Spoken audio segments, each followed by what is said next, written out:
Welcome to the Zen Brain Podcast, where we explore alternatives to psychiatric medication and strategies for conscious lifestyle change. Here's your host and philosophical entertainer, Michael Pierce. Michael Pierce.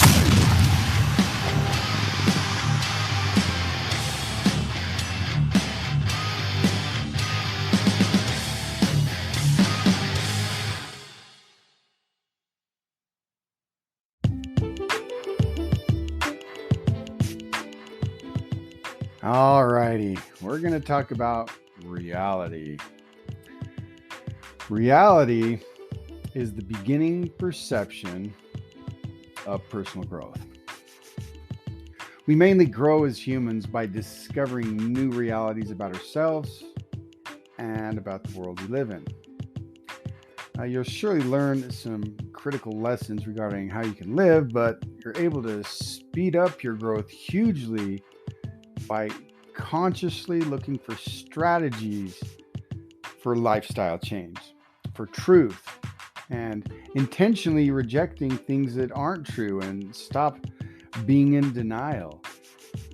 When they talk about the red pill versus the blue pill is programming that we are raised with, and you're in denial about reality because it doesn't really, well, on one hand, it doesn't feel good compared to what we've been programmed with, with all the, prettiness about it. But also there's just this innate nature to defend our current position. I don't know why we do that so strongly sometimes as people. So I do have a quick challenge. Stop using the word belief and start referring it to as interesting possibilities. In fact, I'll probably do a podcast just on that topic. Actually, personal growth is truthful growth. You can't make believe or just fantasize it.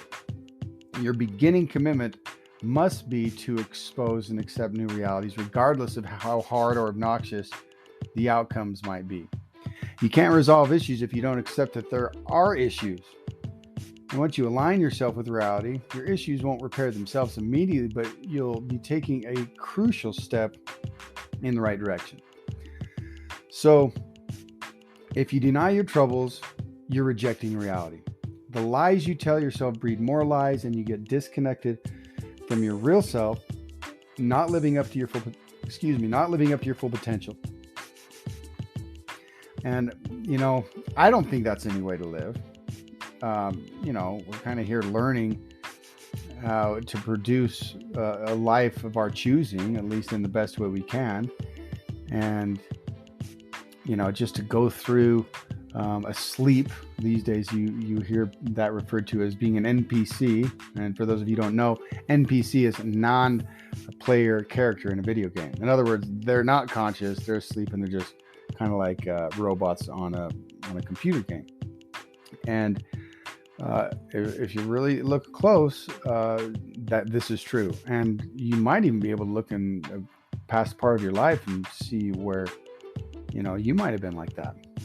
Because when you have those awakenings, they're transformative. You can't go back. That's another thing. It's referred to the red pill on the Matrix. At some point, Neo goes over to Morpheus and says, I can't go back, can I? And he says, no, but would you if you could?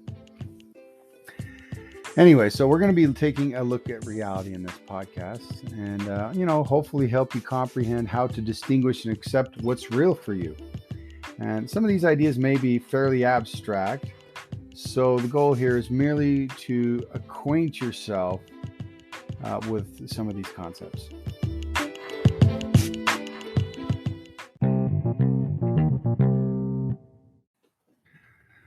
The way you see things is the most basic facet of reality. If you wish to improve a piece of your life, you need to consider first, for instance, if you wish to understand how your relationship is making out, a great place to begin is to ask yourself, how does this relationship make me feel? What parts of the relationship seem to be working well, and what things need to be improved? You can ask your partner the same kind of questions and compare the replies, figuring out if everyone's on the same point of view. or if they're not, but this will at least help you determine what changes you would like to make. So the way you see things, again, is a key part of personal growth as we respond to what we perceive to be true. Confronting the reality of your situation causes you to spark fresh desires. If you weigh yourself and see what you weigh more than you want to, you think, well, I'd like to slim down. And once you get clear cut about what you don't wish, you get clear about what you do wish. So these fresh desires may help you drive in a favorable new direction, but nothing will change until you first accept that you don't like where you're at and you'd like to change some things in your life.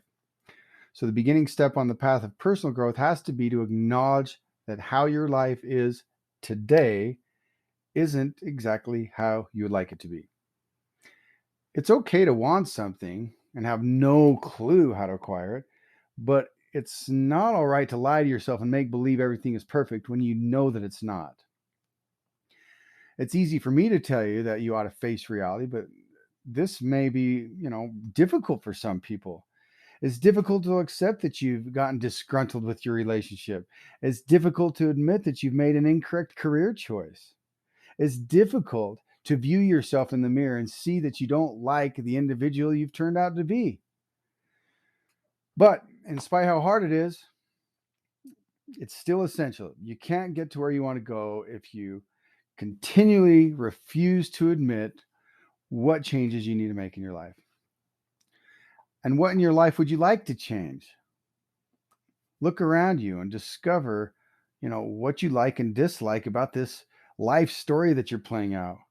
And don't fret about setting particular goals yet. Just simply become mindful of what you perceive and how you're responding to it. Anticipation is how you learn from experiences and discover what's true. As you notice any new situations or events, one of two things may occur. Either the experience will live up to your expectation or it won't. Once an experience meets your anticipation, what you believe as reality stays intact. However, when an experience violates your anticipation, your mind has to update its belief of reality to fit the fresh info. This is how you learn from experience and expose new realities. Your predictive abilities are highly flexible. When you learn something fresh, your brain attempts to generalize from the experience. The mind likes generalities rather than particular details. Your power to remember the details get blurry, but you'll commonly have a firm recollection of the patterns. For example, you're able to comprehend written communication, but you don't remember when and where you learned every word. You recognize what particular food tastes like, but you don't really recall every meal. Your brain mechanically makes anticipations about the future, even when you aren't mindful of it. When you view an object on a shelf, your brain can anticipate that it will be a book when you pick it up. You anticipate the book will have a particular weight, texture, and look. And as long as your expectations are fulfilled, the mental pattern stays intact. Your mind will continually generalize from your particular experiences, and it stashes away those general patterns and then utilize them to anticipate the results of new events. And this occurs mechanically, most often without you even knowing about it. But when you become aware of it, that's how your brain behaves. You can intentionally take your brain to an entirely new plane of existence. And there are two potent ways you can utilize your brain's anticipatory powers to speed up your personal growth. First, by accepting fresh experiences that are different than anything you previously ran into, you'll literally become more level headed.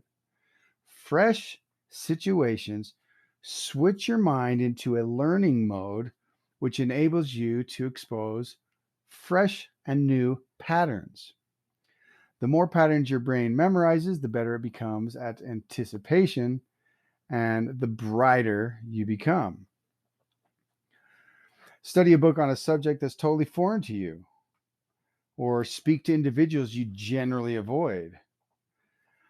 Traveling to unfamiliar cities or countries, or reaching beyond the patterns of your brain that you've already memorized. In order to grow, you have to repeatedly take on new challenges and think about new ideas.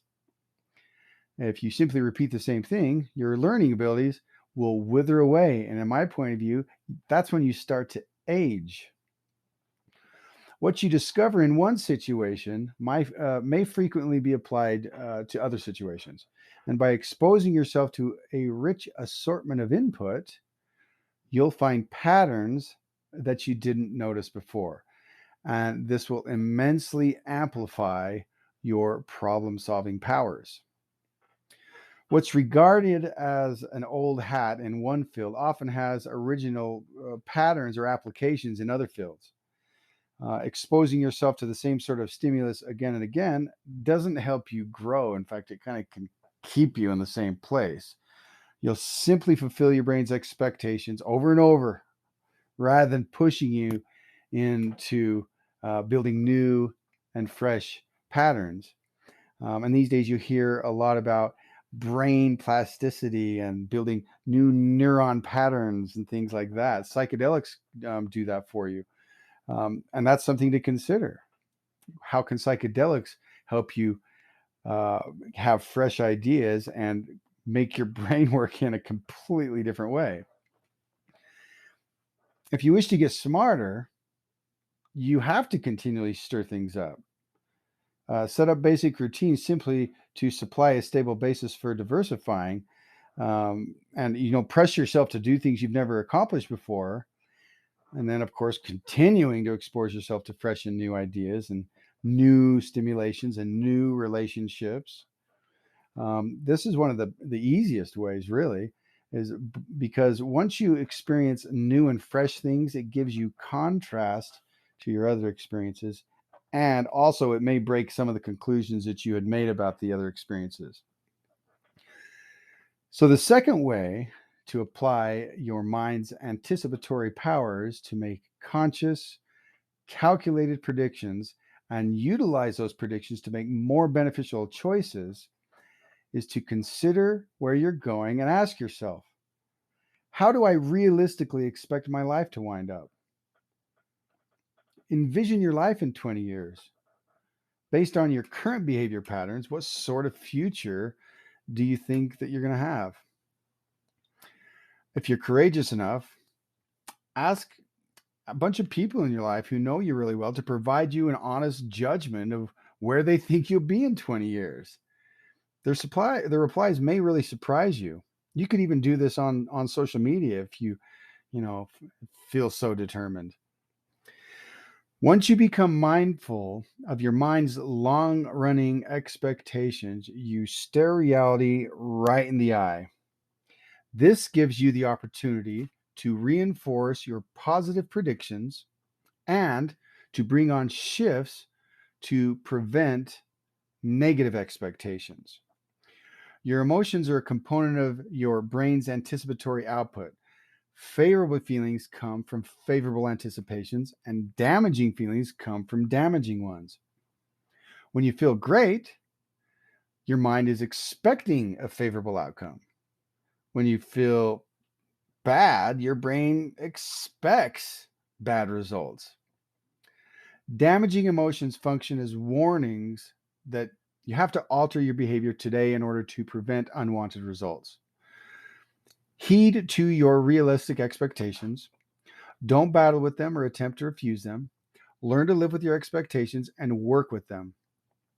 Once you see that you're predicting a negative result, look into those feelings to determine the cause and continue to make the changes that are necessary until your expectations are shifted. When you reveal favorable expectations, observe what's working for you and continue doing more of that thing.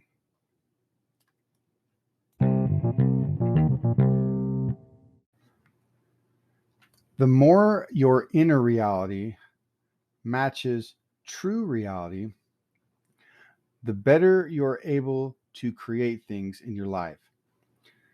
With precision, you're more likely to make good decisions that will move you in the direction you want.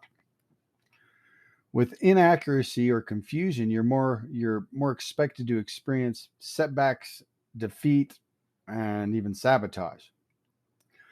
Absolute clarity is rare. When you go after a specific career, you'll never know if another one would have been better, or if the relationship that you chose, you can never be sure that there would have been another person that would have been better suited for you. You really just can't know. And life really is a set of experiments. If you arrive at one decision, you'll never know what would have occurred if you made a different decision. You can attempt to be as clear as possible in a situation, and that's usually a great idea, but you may never get rid of all doubt. So you've got two primary choices: deny the volatility of life and have a false sense of security, or learn to live with the issues of life. So you're either going to play the game or live in a fantasy world. In the first example, you're making reality the way you wish it to be, no matter what the real circumstances are. In the second example, you're trying to make things as precise as possible, even though you might not like it. The second choice is definitely more beneficial. When you live with the innate uncertainty of life, your choices will be more accurate. You'll find it simpler to avoid errors. You don't have to be scared of the uncertainty of life. You have to intelligently manage risks rather than ignoring that they exist. A different issue is that your predictions may be wrong. Some wrong notion will self-correct as you acquire more experience, but many times those mistakes may worsen and be self-reinforced. So here are a few instances of how your mind's anticipatory powers might fail you. Overgeneralizing. If you've had a few bad dating experiences, your mind learns the formula that dating is unsatisfying. Therefore, you avoid going on any dates as you see it as something bad. Regrettably, this means you'll never find a favorable dating experience, which would have let your mind correct this notion. A previous pattern holds as long as there's no new input. And this is a universal principle that when you make a decision with feeling, it creates a pattern, and that pattern will stay that way unless it is altered or changed. Setting up failure. Some of your acquaintances attempt to begin their own net businesses. However, they all fail and finally quit. From their model, your brain learns that the beginning of an internet business is hard and will probably lead to failure. A while later, you decide to launch your own internet endeavor. You subconsciously undermine yourself by making avoidable errors, and finally you quit, just as your acquaintances did. Well, these nasty patterns share a basic factor. Their predictions are excessively pessimistic. However, being too optimistic can be even as problematic. The better predictions are the most precise ones when you've discovered what's true for you with a fair degree of accuracy. Your following job is to totally and completely accept it as reality. Think about your body. Is it fit? Is it healthy? Is it strong? Or is it unhealthy, flabby, and feeble? What do you expect will occur if you go forward with your current health habits? Do you admit the reality of where you'll be probably winding up? Are you willing to accept the consequences of those decisions? And what about your financial health? Are you in a place where you'll never want for anything, or are you going to be broke? What do you truthfully expect to occur if your present financial pattern carries on the way it is? Naturally, there's an enormous uncertainty in attempting to anticipate where your life story is headed, but you can still aspire for the most sensible, rational expectation founded on the available evidence that you have.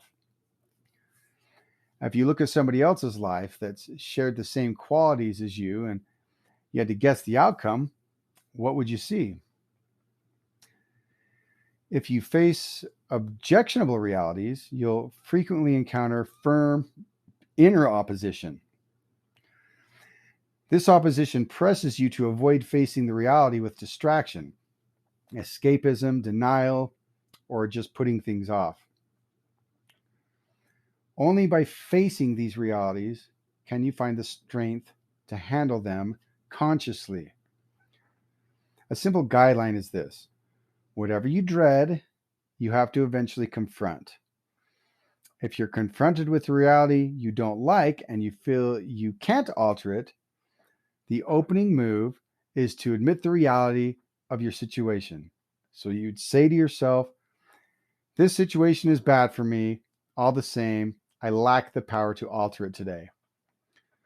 Openly accepting that even though you have utter responsibility for each area of your life, you might not have the power to fix it with what you have in the moment. So simply admitting that this is the reality for the moment and not refusing the truth of the situation and not pretending that it's different.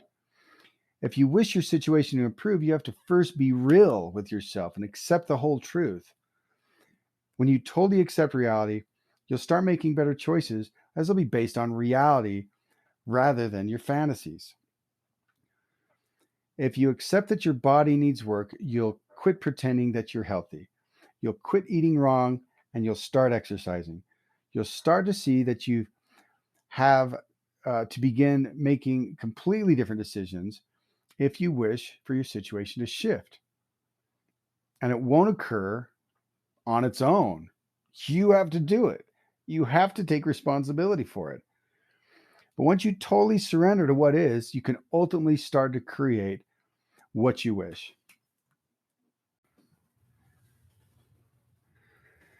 As you endeavor to bring more reality into your life, you have to cultivate an elevated degree of self-awareness. This includes becoming cognizant of your strong points, your failings, your gifts, the knowledge that you've picked up, your prejudice, your attachments, your wants, your emotions, your instincts, your habits, and maybe most importantly, your frame of mind or your mindset. As human beings, we are frequently filled up with contradictory desires, like a horse going in two opposite directions. One piece of us wishes to be fit and happy and extremely conscious, and a different part of us wishes nothing more than to eat, rest, have sex, and sit around and bullshit with our buddies. Without the presence of awareness, we fall into reflex formulas by default, knee-jerk reactions. We live like unconscious beasts than total capable human beings, or in other words, NPCs. Realize that your basic awareness doesn't stay constant. Occasionally, pure logic commands your thinking. Other times, you're flooded with emotional fears. Occasionally, you feel unbelievably spiritual, and other times, you're concerned about your money. Occasionally, you eat for wellness and energy, and other times, you fill yourself with all the processed junk food you're able to consume. When you arrive at choices from a particular frame of mind and act on them, you reinforce the same thing. Therefore, you increase the odds that you'll react in a similar way later. For example, if you respond out of anger, you'll fortify your brain's anger reaction. If you respond out of forgiveness, you'll reinforce a merciful reaction. Any established level of awareness has a tendency to repeat itself, so you'll likely discover yourself going through the same ones over and over. A substantial portion of personal development demands working to relinquish your attachments to the pre-programmed responses as you pull yourself into higher awareness on a more consistent basis. Practically, this implies relinquishing dependencies, damaging emotions, fear-based behaviors, and substituting them with consciously selected, rationally centered actions. And in order to successfully alter your behaviors, you have to first formulate an awareness of your ideas. One thing I heard from somebody says, you don't just quit drinking alcohol, you replace it by working out at the gym and you stop thinking about drinking. A great way to build up your awareness is to make your crucial choices from the most sensible thinking you're able to summon. The best time to make new selections is when you feel awake, clear, and level-headed. That's the time to think about making large shifts in your life, like a job change or a relationship change or moving to another city. Learning to trust the elevated states of consciousness when you're making a decision puts the choices in writing and totally dedicated yourself to them. When you unavoidably sink back down below this elevated state and lose sight of that particular perspective and go forward to act on those choices, even though you might no longer feel as dedicated to them, over time, your outside conditions will shift in ways that reinforce those new ways of thinking. So, to put it simply, living consciously becomes simpler with practice. And it is a practice. Discipline is a practice. Creating new rituals and patterns is a practice. Learning not to react in a negative way can be a practice for some people. When I was in a state of really elevated awareness, I made a decision to shift careers from more of a direct sales to more, natural health and personal growth. It was a little bit of a reach for me, particularly as what I was currently doing wasn't really working that great, and I still had, a lot of projects that were going on. All the same, I felt great about the decision and acknowledged that it was right. And there were other things that lined up in the process as well. But naturally, a couple weeks later, I was still going crazy working on the other business with no end in view. So as I slid into a less awareness, I started to second guess my conclusions to shift careers and had to remind myself that I'd made the selection from an elevated level of awareness, and it was a good, healthy decision. And this helped me relinquish my resistance and trust the original decision that I had arrived at when I was feeling clear. My choices might not have been perfect, but when I utilize this process, I may at least trust that I made them properly and from a closest place of reality. And when you consistently make key choices from those elevated levels of awareness, they will stop shifting back and forth between options. In other words, you start to live from your higher self. Realize that when you arrive at choices from a place of rage, concern, sorrow, or guilt, you can't see the reality because your predictions will be negatively slanted. Self-awareness is truly reality awareness. When your awareness is elevated, you're closer to reality than when your awareness is low. If you can't see reality, your choices will produce substandard results.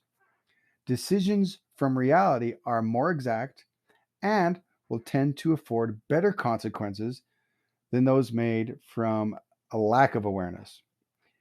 The key is to utilize your self-awareness to recognize when you're looking at reality and when you aren't, and strive to make crucial decisions only when this principle is working for you.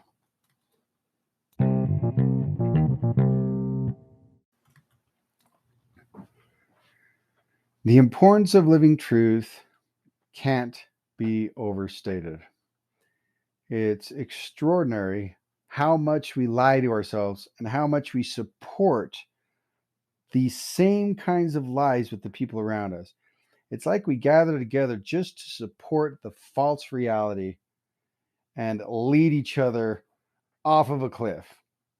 But being truthful and displaying honesty is something that we, for some reason, hold scary. It's like we're worried about what people will think or something. I don't really know. But we lie to other people and to ourselves. We don't always plan this, but if you looked into and watched yourself, you'll see you hardly ever tell it like it is for you. How come you're afraid to let other people know what's there for you. Especially these days, people love authenticity. But why is it chilling to admit, even to yourself, the reality of your experience? We hold it that a few things are acceptable and a few things are not.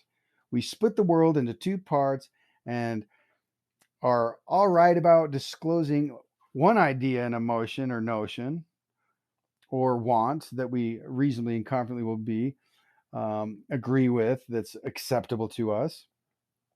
And all the same, when it comes to being truthful about something that's in our experience that might be shameful or isolating, we quickly make that not all right. All this to continue the character and image or idea that we have about ourselves that you mistakenly believe is who you are, and above all, keeping that image loved or attempted to ensure that you are loved. You learn to withhold honesty, and it preserves today. The importance of being truthful isn't obvious. What do you believe that does to your sense of self and your being all right knowing at your heart that you have to lie? However, being truthful and telling the truth as much as possible, regardless of the irritation or how it makes you temporarily feel, will begin to transform your life very quickly. Then, whenever you're not truthful, you'll remember the importance of being realistic.